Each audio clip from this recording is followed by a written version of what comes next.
Hello guys, তোমার সবাই কেমন আছো? আশা করি সবাই ভালো আছে। আমি অনেক অনেক ভালো আছি। তো আগের ব্লগে বলেছিলাম আমাদের বাড়িতে বিপত্তারিণী পুজো। তো পুজোর পরের দিন আমাদের বাড়িতে ঠাকুর বিসর্জন। বিসর্জনের আগে আমাদের বাড়িতে কাদামাটি খেলা হয়।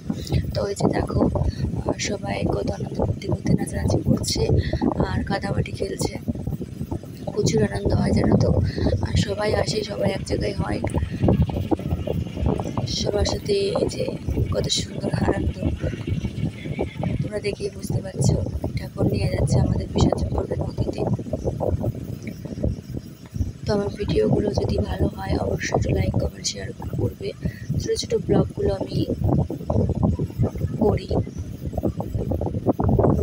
দেখো সবাই কত সুন্দর আনন্দ ফুর্তি করছে, নাচানাচি করছে।